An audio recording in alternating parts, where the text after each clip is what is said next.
ഇരുന്ന് കപ്പയും ചാളയും കഴിക്കുന്നുണ്ട്. എല്ലാം പറയാനുണ്ടോ? അതിനാ നല്ലതാണോ കപ്പയും മത്തി? കുഴപ്പമില്ലേ? നല്ലാന്ന് പറ. സബ്സ്ക്രൈബേഴ്സിനൊക്കെ വല്ലതും പറയാനുണ്ടോ? ഒരു സുമയ്ക്കൊരു ഹായ് കൊടുക്കാൻ പറഞ്ഞായിരുന്നു. ആർക്ക്? സുമയ്ക്ക്. ആ, സുമയ്ക്ക് ഹായ്. അപ്പം അമ്മച്ചി ഇരുന്ന് കഴിക്കുവാണ്ടോ?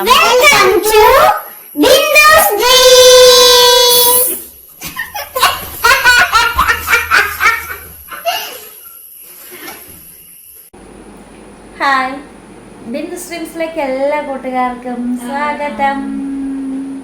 എൻ്റെ കൂടെ ഒരാൾ കൂടി ഉണ്ട് കേട്ടോ. ആളെ സ്കൂളിൽ പോയിട്ട് കാൽ നിറച്ച് നീരുമായിട്ടാണ് വന്നിരിക്കുന്നത്. വാ, കാല് നിറച്ച് നീരുമായിട്ടാണ് വന്നത്. എന്ത് കാണിച്ച നീര് വന്നു? വായിന്ന് റസ്ക് എടുത്തിട്ട് സംസാരിക്കടാ. ആ കട്ടൻ ചായ റസ്കും കഴിക്കും. തന്നെത്താനെ കട്ടൻ ചായ ഉണ്ടാക്കാതെ സൂപ്പർ ചായ കേട്ടോ. കളറ് കണ്ടപ്പോഴേ തന്നെ തന്നെ നീ ഇലയാണ് ഇട്ടതാ? അല്ല, ഇത് ഡാൻസ് ഔട്ടും തന്നെ ഉണ്ടാക്കിയ ചായ. നല്ല കളറൊക്കെ ഉണ്ട്. സൂപ്പർ ചായ. എന്നാ കാണിച്ചാ കാലിൽ നീര് വന്നേ? ഫുട്ബോൾ ട്രെയിനിങ് ഉണ്ടായിരുന്നു നിനക്കാ? പിന്നെ വേറെ ഏതാണ്ട് മത്സരത്തിൽ ട്രെയിനിങ് ഉണ്ടായിരുന്നോ? നീ ഏതാണ്ട് ജയിച്ചു എന്ന് പറഞ്ഞ് എടുത്ത് പൊങ്ങി ചാർന്നേ. അതിലുണ്ടോ? നീ ഉണ്ടോ? ആഴ്സൂട്ടർ അങ്ങനെ മിടുക്കനായി. ഇന്ന് ആഴ്സൂട്ടറിൻ്റെ മുടി വെട്ടിക്കണം. നാളെ എസ് പി സിയുടെ ട്രെയിനിങ്ങിന് ഉച്ചയ്ക്ക് ബാഗുമായിട്ട് വേണം എല്ലാവരും ഇറങ്ങാനെന്നാ പറഞ്ഞത്. എനിക്ക് തോന്നുന്നു ബാഗ് വെച്ചോണ്ട് ഓടിക്കാനാണെന്ന് തോന്നണം. ബ്ലഡ് ടെസ്റ്റ് എടുക്കണ്ടേ? എപ്പോൾ എടുക്കും?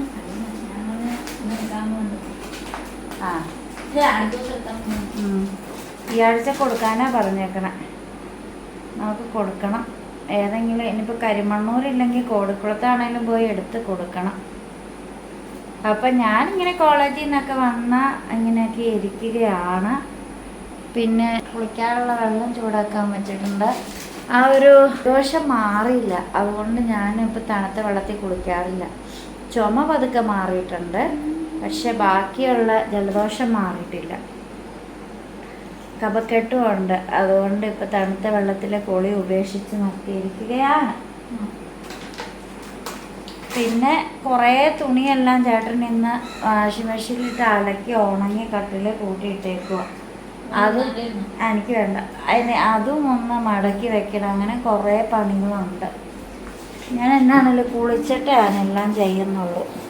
ഈ വെള്ളം ശരിക്കും വെള്ളം ചൂടായിട്ടുണ്ട്. അതെടുത്തുകൊണ്ട് പോയി. ഇന്നാണെങ്കിൽ നല്ല വെയിലായിരുന്നു കേട്ടോ. പുറത്തൊക്കെ ഇന്ന് മഴയൊന്നും പെയ്തിട്ടേ ഇല്ല. ഞാനടുത്ത് ഇന്ന് മഴ പെയ്യായിരിക്കുന്ന, പക്ഷേ ഇന്ന് മഴ പെയ്തിട്ടേ ഇല്ല. അങ്ങനെ നമ്മൾ ഇനിയിപ്പം ഇച്ചിരി കപ്പ ഇരിപ്പുണ്ട്, അത് ചെണ്ടമറിയും പുഴുങ്ങണം. പിന്നെ മത്തി ഫ്രൈ ഇരിപ്പുണ്ട്, അതും എടുത്തിട്ട് കഴിക്കാമെന്നൊക്കെ വിചാരിക്കുക. പിന്നെ നാളത്തേക്ക് വേണ്ടി ഇച്ചിരി വാഴച്ചുണ്ട് ഇരിപ്പുണ്ട്, വാഴക്കൂമ്പ്. അതെടുത്തിട്ട് അരിഞ്ഞും വെച്ച് ഇച്ചിരി ചെറുപയർ വെള്ളത്തിൽ ഇട്ടാൽ നാളെ നമുക്ക് ഒരു ചെറുപയർ വാഴക്കൂമ്പ് തോരൻ ഉണ്ടാക്കാം. നല്ല ടേസ്റ്റല്ലേ? അപ്പം അതുണ്ടാക്കാം. മീൻ ഇരിപ്പുണ്ട്, വേണമെങ്കിൽ മീൻകറി വെച്ച് വയ്ക്കാം. രാവിലെ കക്ക ഫ്രൈ ഉണ്ടാക്കിയതേ, അത് ഭയങ്കര കോമഡി ആയിപ്പോയി. ചേട്ടൻ്റെ അതിലേക്ക് ഇച്ചിരിയോടെ വെള്ളമെല്ലാം ഒഴിച്ച് തേയില വെച്ച് ഇച്ചിരി കുഴഞ്ഞു പോയത്. അപ്പം അതൊക്കെ ഇരിപ്പുണ്ട്. അപ്പം അതൊക്കെ കൂട്ടിയിട്ട് നമുക്ക് ചെണ്ടുമറിയൻ കപ്പ കഴിക്കാമെന്നാണ് വിചാരിക്കുന്നത്. ഇതാ ഇത്രയും തുണിയുണ്ട്. തുണി ഇത്രയും അതിൻ്റെ അരിയിൽ ചാട്ടനും കിടക്കുന്നുണ്ട്. Hello, hi, hello, hello. ഈ തുണി മൊത്തം ഇനി മടക്കി വെക്കണം. അപ്പോൾ അതെ, നമ്മൾ തറവാട്ടിലൊക്കെ പോയിട്ട് വന്നു കേട്ടോ. ഞങ്ങളാണെങ്കിലേ വന്നപ്പോൾ തന്നെ ഇച്ചിരി കപ്പയൊക്കെ പുഴുങ്ങി തിന്നാന്നുള്ള പ്ലാനിങ് ആയിരുന്നു.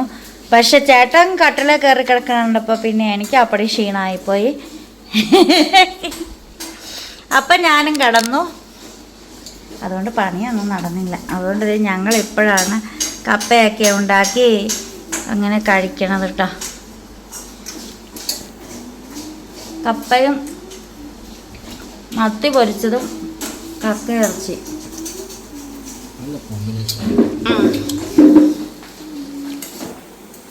നാളത്തേക്ക് വേണ്ടിയിട്ട് ചോറിന് അരി ഇട്ടിട്ടുണ്ട്.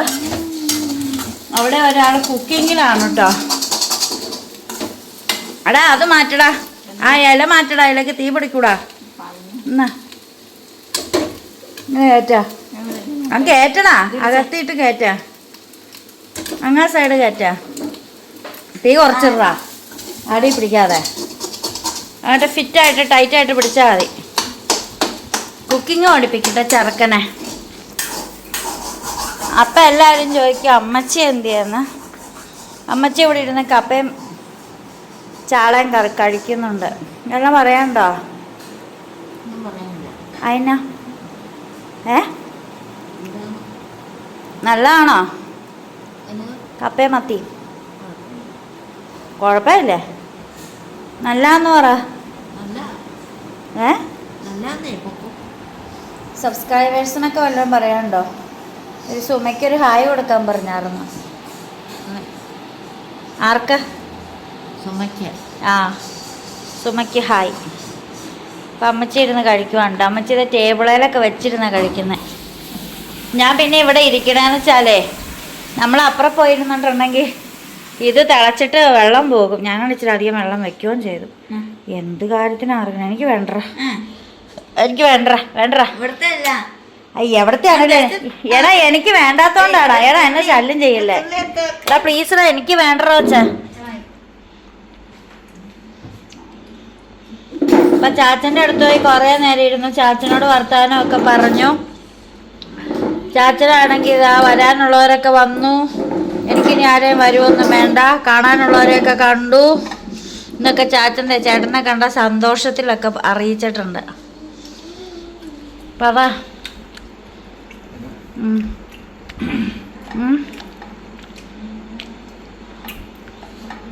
എന്തൊക്കെ പറഞ്ഞാലും ചേട്ടൻ അപ്പനോട് കാണിക്കുന്ന സ്നേഹം ഒരു പാഠമാണ് എല്ലാ മക്കൾക്കും.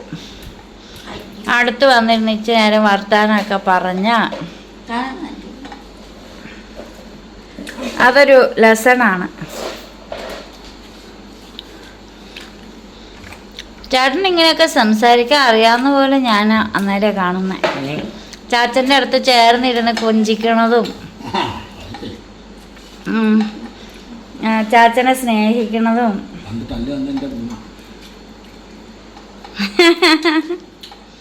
ഒത്തിരി തല്ല് കിട്ടിയിട്ടുണ്ടാ?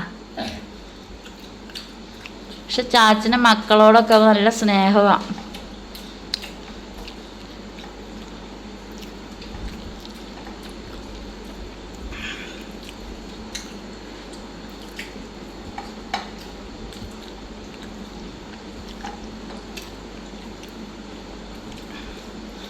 ചേട്ടനെ കാണുമ്പോൾ ഫുഡ് കഴിച്ചുകൊണ്ടിരിക്കുന്നതിൻ്റെ ഇടയ്ക്ക് ചാച്ചൻ ഇങ്ങനെ ഒരു നോട്ടം നോക്കും.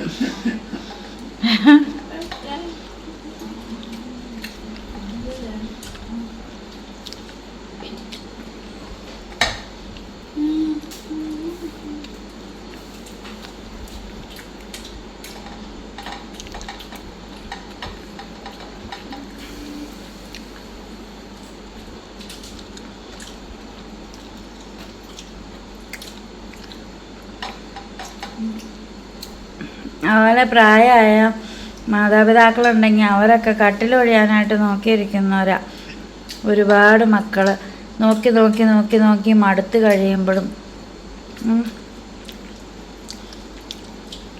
ഒക്കെ അല്ല ചേട്ടാ? ഇങ്ങനെ നോക്കുന്നവർ വളരെ കുറച്ചല്ലേ ഉള്ളൂ, വളരെ കുറച്ചേ ഉള്ളൂ. എനിക്കറിയാവുന്ന ഒരു ഫാമിലി കൂടിയുണ്ട്. ചേട്ടനറിയില്ലേ? അതുപോലെ നോക്കണ ഒരു ഫാമിലി കൂടിയുണ്ട് നമ്മുടെ അടുത്ത്. 3 പേരൊരു വീട്ടിൽ കിടക്കുക. പൊന്നു പോലെയാണ് നോക്കുന്നത് ആ മകൻ. അപ്പനും അമ്മയും അപ്പൻ്റെ പെങ്ങളും ഉണ്ട്.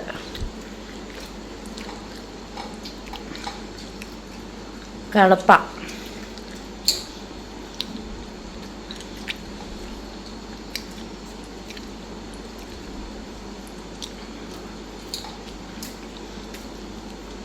അപ്പം ഇനി ഞങ്ങൾ കഴിച്ചിട്ട് വന്നിട്ട് ബാക്കി പറയാം. അങ്ങനെ നമ്മൾ നാളത്തേക്കുള്ള ചോറൊക്കെ എടുത്ത് വെച്ചു. ഞങ്ങൾ ഫുഡൊക്കെ കഴിച്ചു. അമ്മച്ചി കിടക്കാനായിട്ട് പോയ ചെറുക്കനെ വിളിച്ചുകൊണ്ട് വന്ന് നമ്മളിവിടെ ഇരുത്തിയിരിക്കുകയാണ്. ഇവനാണെങ്കിൽ ഓരോ ദിവസം പരീക്ഷയൊക്കെ അടുക്കാറായി, ഓരോ ദിവസം ഓരോ വർക്കുകൾ കൊണ്ടൊക്കെയാണ് നമുക്ക് പണി തരാനായിട്ട് വരുന്നത്.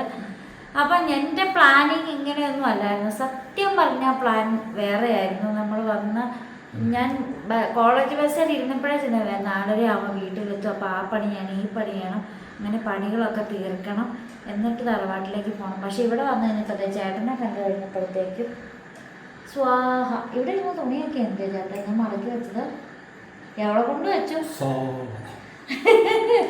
അത് പലയിടത്തേക്കും വേണ്ടി ഞാൻ വെച്ചതായിരുന്നു. മടക്കി മാറ്റി അത് ഞാൻ ഒരു സ്ഥലത്തേക്ക് ആക്കി വെച്ചിട്ടുണ്ട്. അവിടെ ഞാൻ പല സ്ഥലത്താക്കി വെച്ചത് കേട്ടോ. ഇവനെന്താ ഇങ്ങനെ അനന്തപത്മനാഭൻ ഇരിക്കുമ്പോൾ ഇരിക്കണത്? ഞാനിപ്പോൾ ഞാനൊരു കൊച്ചിൻ്റെ ഫോട്ടോ കാണിച്ചു കൊടുക്കുമായിരുന്നേ.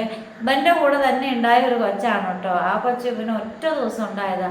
Bharananganam holy family Bharananganam immaculate heart of Mary hospital, IHM hospital Bharananganam, അത് മതി, അതാണ് എളുപ്പം. അവിടെ ഉണ്ടായ കൊച്ചാ. അപ്പോൾ ആ കൊച്ചെന്നെ ഡീസൻ്റായിട്ട് നല്ല ഷർട്ടൊക്കെ ഇട്ട് നല്ല രസമായിട്ട് ഫോട്ടോ ഒക്കെ ഇട്ട് ഫേസ്ബുക്കിൽ ഇട്ടിരിക്കുന്നു. ഈ അടുത്ത കാലത്താണ് അവരെയൊക്കെ ഞാൻ വീണ്ടും കണ്ടുമുട്ടുന്നത് കേട്ടോ, ഇത്രയും വർഷങ്ങൾക്ക് ശേഷം. ആ കൊച്ചിനൊന്നും കാണാൻ പറ്റുമെന്ന് എൻ്റെ ജീവിതത്തിൽ ഓർത്തിട്ടില്ല. അവൻ്റെ പേര് മാത്യു എന്നാണ്. പാലായിലാണ് ആ കൊച്ചിൻ്റെ വീട്. അപ്പോൾ അതിൻ്റെ ഫോട്ടോ ഒക്കെ കാണിച്ചു കൊടുക്കും. ഇവനെ കാണിച്ചു കൊടുക്കുന്നു. എടാ ഇതുപോലെ ഒരു കൂറ ടീഷർട്ട് ഇട്ടാണോ അതും നടക്കണത്? ഇതുപോലെ ഒരു കൂറ ടീഷർട്ട് ഇട്ട് എന്ന് ഞാൻ പറയുകയായിരുന്നു. ഇവന് ഷർട്ട് ഇടുന്ന ഇഷ്ടമല്ല. പക്ഷേ ഈ പ്രായത്തിലുള്ള പിള്ളേർ ഷർട്ട് ഇട്ട് കാണുന്ന എനിക്ക് ഭയങ്കര ഇഷ്ടമാണ്. ചേട്ടനാണേലും അതെ, ഇവൻ ഷർട്ട് ഇടണ ചേട്ടനും ഇഷ്ടം അല്ലേ?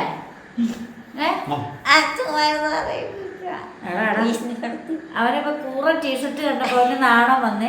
ഇപ്പം വലിയ ചെറുക്കനായ എൻ്റെ ഉദാഹരണം, ഒന്നാമത്തെ ഉദാഹരണമാണ്. ഇവന് കുറച്ച് നാണോ മാനോ ഒക്കെ ഉണ്ടായിട്ടുണ്ട് ഈ അടുത്ത കാലത്തായിട്ട്. പക്ഷെ ഇവന്റെ കുട്ടിക്കളി മാറുന്നില്ല. അതൊരു വല്ലാത്ത ചതിയാണ്.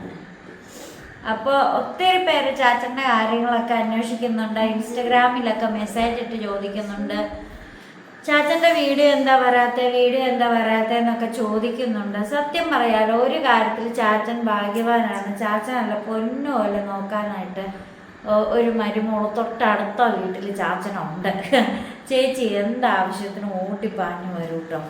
സത്യം പറയാം. അല്ലാതെ കഴിഞ്ഞ ദിവസം ഇങ്ങനെ ചേട്ടൻ്റെ ചേട്ടൻ ജോസ് എന്ന് പറഞ്ഞ ചേട്ടനുണ്ട്, തൊടുപുഴയാണ് താമസിക്കുന്നത്. ജോസിയേട്ടൻ ഇങ്ങനെ വിളിച്ചപ്പോഴും എന്നോട് പറയുമായിരുന്നു, അത് അമ്മച്ചി ആശുപത്രി കിടന്നപ്പോഴാണെങ്കിലും ജാൻസി നല്ല സൂപ്പറായിട്ട്, സ്വന്തം പെമ്മക്കൾ പോലും ഇതുപോലെ നോക്കിയില്ല, ജാൻസി സൂപ്പറായിട്ട് നോക്കി.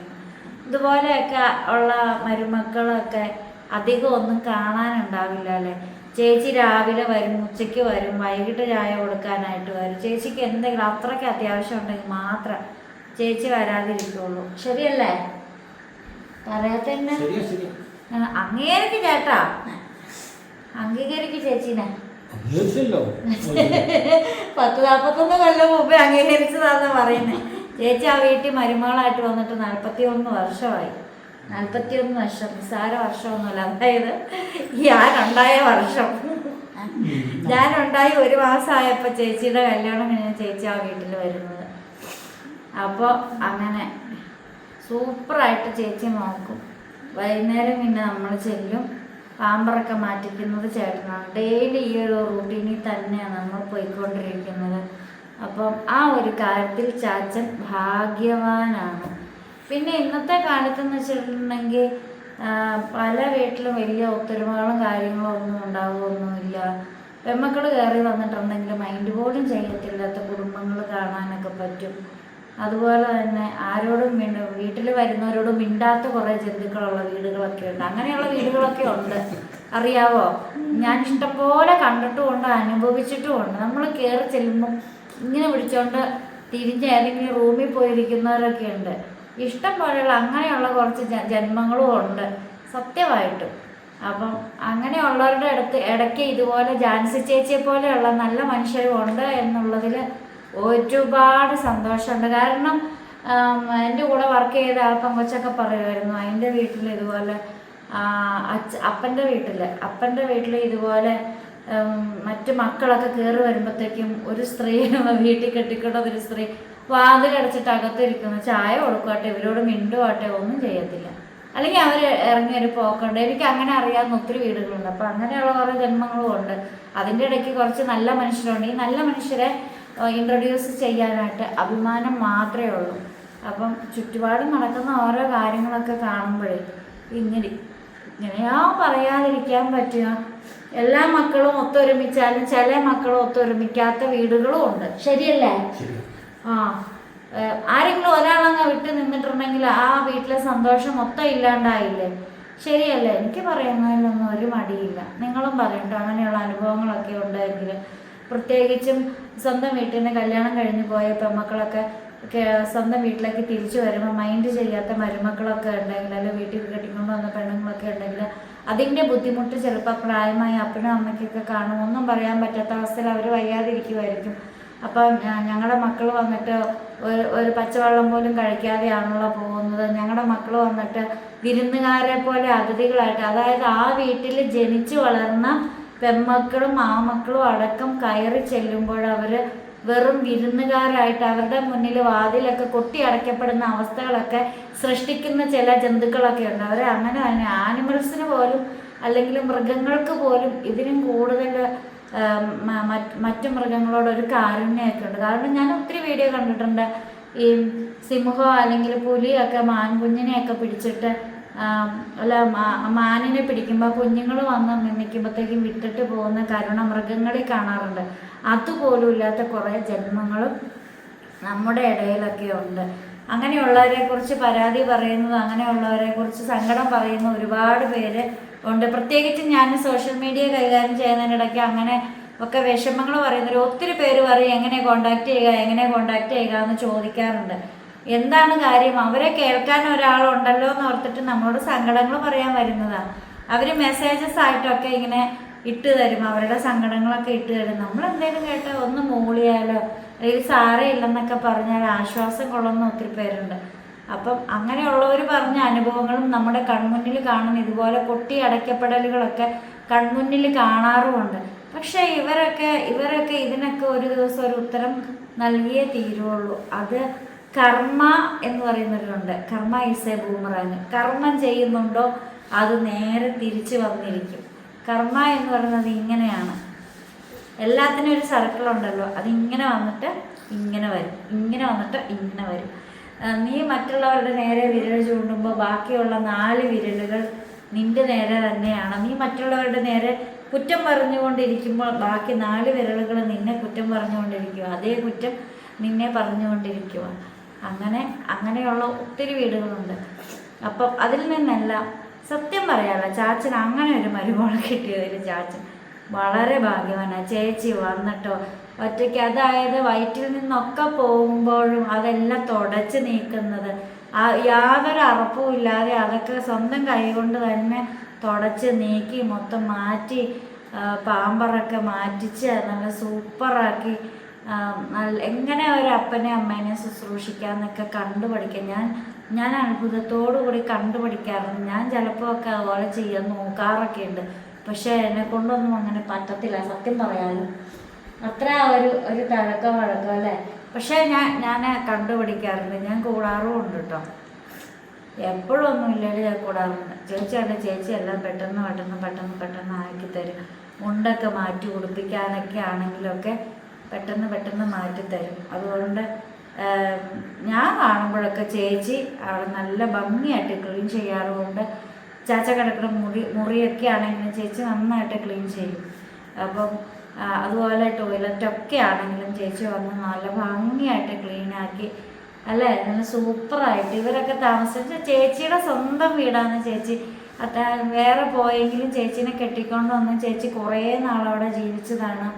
ചേച്ചി ഓരോ കാര്യങ്ങളൊക്കെ പറഞ്ഞു കേൾക്കുമ്പോൾ എനിക്ക് ഭയങ്കര അത്ഭുതം തോന്നാറുണ്ട്. ചേച്ചി ജീവിച്ച ചേച്ചിയുടെ സ്വന്തം വീട്, ചേച്ചിയുടെ സ്വന്തം അച്ഛനും അമ്മയും ആ ഒരു രീതിയിലാണ് കാണുന്നത്. അതുപോലെ പണ്ട് അവിടെ മുറ്റത്തൊന്നും കിണറില്ലായിരുന്നു അത്രേ. അപ്പം നമ്മുടെ കഴിഞ്ഞ ദിവസം ഞാൻ ആ വീഡിയോയിൽ കാണിച്ചതുപോലെ അങ്ങ് താഴേന്നാണ് വെള്ളം കോരിക്കൊണ്ട് വരുന്നത്. പണ്ട് മോട്ടറും കാര്യങ്ങളൊന്നും ഇല്ലല്ലോ. അപ്പം ഇത്രയും പേർക്കുള്ള വെള്ളങ്ങളൊക്കെ അത് ഇപ്പം ചേട്ടൻ്റെ പെങ്ങളാണെങ്കിലും മേഴ്സി ചേച്ചിയാണ്, മൂത്ത ചേച്ചി നേരത്തെ സിസ്റ്ററായിട്ട് അങ്ങ് പോയി. പിന്നെ ഉള്ളത് മേഴ്സി ചേച്ചിയായിരുന്നു ആ വീട്ടിൽ പെങ്കൊച്ചായിട്ടുള്ളത്. മേഴ്സി ചേച്ചി എന്തോരം വെള്ളം കോരിയെന്ന്. ചേട്ടന് മഞ്ഞപ്പിത്തം വന്ന് കിടന്നപ്പോൾ തണുത്ത വെള്ളത്തിൽ കുളിക്കണം. അപ്പോൾ ചേച്ചി ഒത്തിരി വെള്ളം കോരിയെന്ന് പറഞ്ഞു. ഓർക്കണ്ടോ അതൊക്കെ? അതുപോലെയുള്ള കാര്യങ്ങളൊക്കെ ഇങ്ങനെ പറയണ കേൾക്കുമ്പോൾ നമുക്ക് അതാണ് ഒരു കൂട്ടുകുടുംബത്തിൻ്റെ ഒരു മഹത്വം അല്ലെങ്കിൽ ഒരു ഭംഗി എന്ന് പറയുന്നത്. അതിൻ്റെ ഇടയിലേക്കൊക്കെ കയറി വന്നിട്ട് ബാക്കി എല്ലാവരും തെറ്റാണ്, ഞാൻ മാത്രമേ ഉള്ളൂ ശരിയെന്ന് പറയുന്ന അങ്ങനെ സ്നേഹത്തോടെ കഴിയുന്ന കൂട്ടുകുടുംബങ്ങളെ ശിഥിലമാക്കാനായിട്ട് ഒറ്റയ്ക്കൊരു വ്യക്തിക്ക് സാധിക്കും. അപ്പം അങ്ങനെയൊന്നും ഇല്ലാതെ പോകട്ടെ. എല്ലാ വീടുകളും ഇതുപോലെ നല്ല സ്നേഹത്തോടെ പോകട്ടെ. അപ്പനും അമ്മേനെയൊക്കെ സംരക്ഷിക്കട്ടെ. എന്താണ് ചെറുപ്പത്തിലൊക്കെ നമ്മുടെ അപ്പ കോരിയവരവരൊക്കെ, അപ്പോൾ അവർ കിടക്കുമ്പോൾ അവരുടെ അപ്പയൊന്ന് കോരുന്നത് കൊണ്ടോ അല്ലെങ്കിൽ അവരെ ഒന്ന് ക്ലീൻ ആക്കുന്നത് കൊണ്ടോ അവർക്ക് ഒരു നേരത്തെ ആഹാരം വാരി കൊടുക്കുന്നത് കൊണ്ടോ ഒന്നും ഒരു കുഴപ്പമില്ല. പിന്നെ അവരുടെ ആയുസ്സിൽ അവരേറ്റവും കൂടുതൽ സന്തോഷിക്കുന്ന അവസരങ്ങൾ എപ്പോഴാണെന്നറിയോ? അവർ ജീവിച്ചിരുന്നപ്പോഴോ ഓടിച്ചാടി നടന്നപ്പോഴോ ഒന്നും ആയിരിക്കില്ല. അവർ കിടപ്പിലാകുന്ന അവസ്ഥയിൽ അവർക്ക് ആരെങ്കിലുമൊക്കെ ഉണ്ടെന്ന് തോന്നിക്കുമാറ് മക്കളെ ചേർന്ന് നിൽക്കുമ്പോഴായിരിക്കും. ചാച്ചൻ എന്നൊരു ഡയലോഗ് പറഞ്ഞിട്ടുണ്ട്, പെൺമക്കളും പെണ്ണുങ്ങളും മക്കളെല്ലാവരും ഒത്തൊരുമയോട് കൂടി പോകുന്നത് അത് മാത്രമേ എനിക്ക് ഒരേ ഒരു ആഗ്രഹമുള്ളൂ എന്ന് പറഞ്ഞിട്ട് ചാച്ചൻ്റെ കണ്ണ് നിറഞ്ഞിട്ടുണ്ട്. അപ്പം അങ്ങനെ ഒരു ഒത്തൊരുമയില്ലാതെ പോകാനായിട്ട് അങ്ങനെ വീടുകളിൽ എല്ലാ മാതാപിതാക്കളും അതാണ് ആഗ്രഹിക്കുന്നത്. അങ്ങനെ ഏതെങ്കിലും വീടുകളിൽ അങ്ങനെ ഒരു ഒത്തൊരുമ ഇല്ലാതെ പോകുന്നുണ്ടെങ്കിൽ ആ ഒത്തൊരുമ ഇല്ലാതെ നിൽക്കുന്ന മക്കളിലേക്ക് ആ കണ്ണീര് അവർ ശാപമൊക്കെ ആ മാതാപിതാക്കളുടെ ശാപവും കണ്ണീരും ഒക്കെ വരും. അവരുടെ തലമുറകളാണെങ്കിലും അതിൽ നിന്നൊന്നും ഒരിക്കലും കരകയറില്ല. അപ്പം അങ്ങനെയൊന്നും ഉണ്ടാകാതിരിക്കട്ടെ. ഞങ്ങളുടെ ചാച്ചൻ ഇവിടെ ഹാപ്പിയാണ്, നോക്കാനായിട്ട് എല്ലാവരും തന്നെ ഉണ്ട്.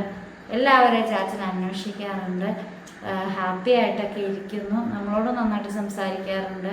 അതുകൊണ്ട് ദൈവം സഹായിച്ച് വേറെ ഷുഗറോ പ്രഷറോ കൊളസ്ട്രോളോ അങ്ങനെയുള്ള അസുഖങ്ങളോ ഒന്നുമില്ല. എല്ലാ മാതാപിതാക്കളും സന്തോഷിക്കട്ടെ. വീടുകളിൽ വന്നു കയറുന്ന പെൺകുട്ടികൾ ആ വീടിൻ്റെ വിളക്കായി മാറട്ടെ. കരിവിളക്കല്ല, നിലവിളക്കായിട്ട് മാറട്ടെ. കരിവിളക്കായിട്ട് പുകഞ്ഞ് കത്തിയിട്ട് എന്തോ കാര്യം, അത് ആ വീട്ടിൽ റിഫ്ലക്റ്റ് ചെയ്യുകയും ചെയ്യും. ഒരു വീട്ടിലേക്ക് നമ്മൾ കയറി ചെല്ലുമ്പോൾ കാണാൻ പറ്റും ആ വീട്ടിൽ വന്ന് കയറിയത് കരിവിളക്കാണോ നിലവിളക്കാണോ ആ വീടും പരിസരവും ചുറ്റുപാടും നോക്കുമ്പോൾ അറിയാനായിട്ട് പറ്റും. അല്ല ചേട്ടാ? അത് നേരല്ല. ഒരു വീട്ടിലേക്ക് വന്നു കയറുമ്പോൾ അറിയാൻ പറ്റും കരിവിളക്കാണോ നിലവിളക്കാണോ. അപ്പം എല്ലാ കരിവിളക്കുകളും നിലവിളക്കുകളാകാൻ ശ്രമിക്കുക. അല്ലെങ്കിൽ കണ്ട കാര്യങ്ങളൊക്കെ നമ്മളിങ്ങനെയൊക്കെ വന്ന് പറയും. അപ്പം നമ്മൾ വന്ന് പറയുന്ന ഞാൻ ഉദ്ദേശിച്ചത് ഈ കണ്ടവരെല്ലാം ഓരോരോ സ്ഥലത്തോടെ പറഞ്ഞ് നടക്കും. അങ്ങനെ വീട്ടിലിരിക്കുന്ന എല്ലാ കരിവിളക്കുകൾക്കും ഭയങ്കര നാണക്കേടായി പോകും. അപ്പോൾ എല്ലാവരും നിലവിളക്കാകാനായിട്ട് ശ്രമിക്കുക. സന്തോഷത്തോടു കൂടി വീട്ടിലേക്ക് വരുന്ന അതിഥികളെ സ്വീകരിക്കുക.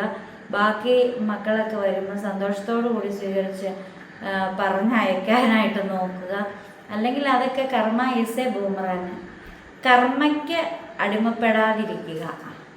അപ്പം അത്രയേ ഉള്ളൂ. നമ്മൾ ഹാപ്പിയാണ്, നമ്മുടെ വീട്ടിലുള്ളവരും ഹാപ്പിയാണ്, നിങ്ങളും ഹാപ്പിയല്ലേ? അപ്പോൾ വീണ്ടും പുതിയ വിശേഷം പുതുത്ത വീഡിയോ ഒക്കെ ആയിട്ട് വീണ്ടും വരുവരേക്കും designing of Bindu's dreams. By.